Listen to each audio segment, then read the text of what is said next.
Illegal trade in ivory is decimating African elephant populations. New evidence from undercover investigations and revelation of an altered 1997 report illustrate how Japan, having failed to meet its legal commitments to control ivory, is at the center of this devastating illegal trade.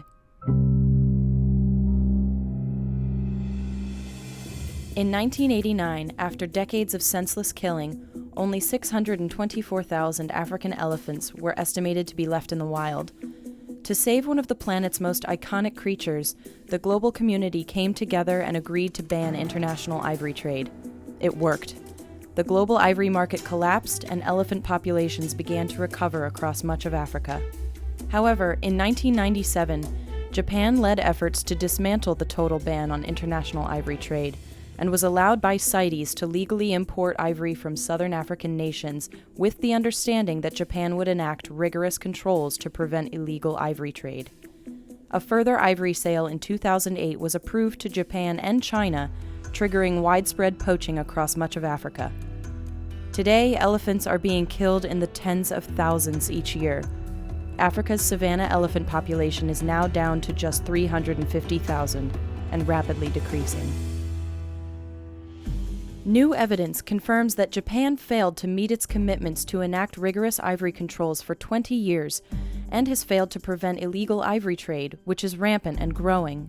The Environmental Investigation Agency conducted a series of undercover investigations that reveal the extent of Japan's illegal trade.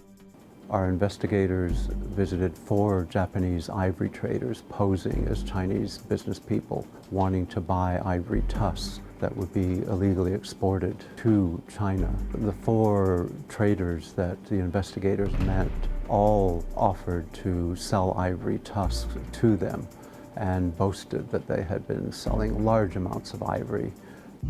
今までもう全部中国の人来て買った倉庫もそこに大きいのあったしね、もう倉庫もやめたし、もうねちっちゃくしたし、だからいっぱいあったらもう、主さんらははっきりと今遅いのよ。僕らはもうお客さんもう今までにも全部売ってきたから、もう日本にも上下ほとんどなくなってきてるもん。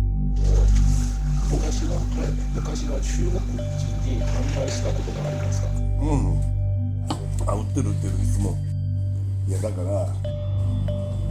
あんま詳しくは知らないけど、やっぱり持って帰るルートがあって、みんなそこへ持って行ってお金を払って持って帰るみたいな。で、I don't care. OK? Illegal is OK. で、いや、これも OK でしょ？No register でも OK でしょ？No register task is better. You know? Because of the price is lower. EIA also made undercover phone calls to ivory traders across Japan. Investigators contacted 37 Japanese ivory traders, offering them a tusk that did not qualify for the pre-1989 exemption that the government of Japan allows. And of those 37 traders, 30 offered to engage in some form of illegal activity to either buy, sell, or register this tusk using fraudulent declarations. 作らなきゃいけないわけですね。大体ありきたりな。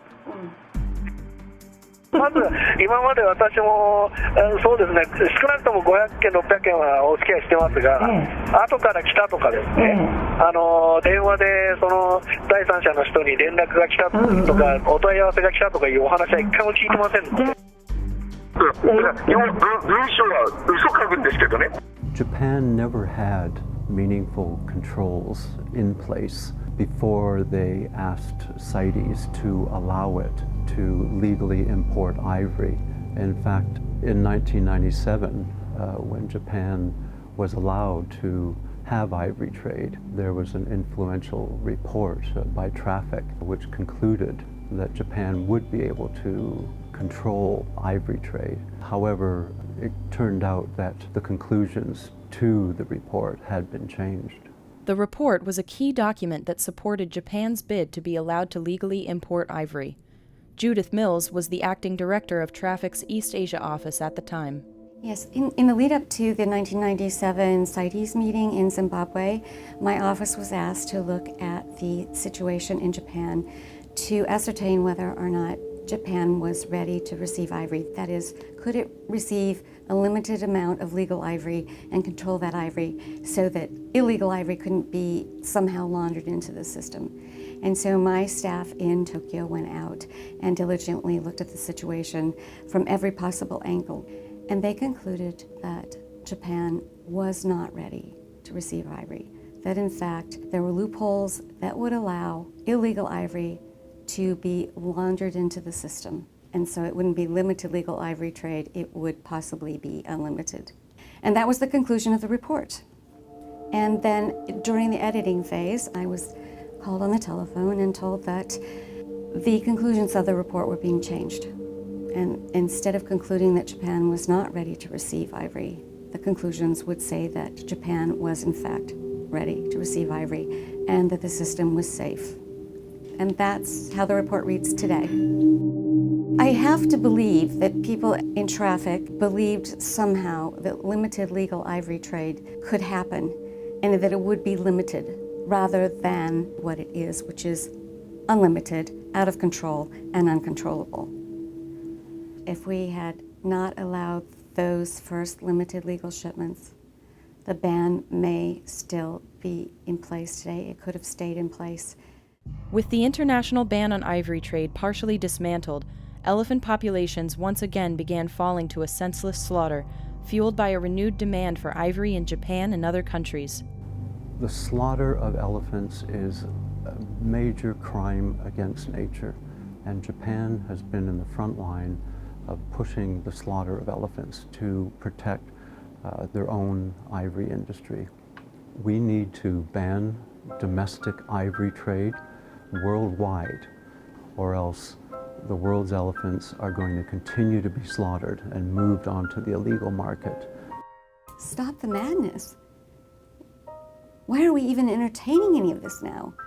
Why aren't we just looking and saying, this led to something horrible and unstoppable, and let's stop it? The ban was an amazing thing.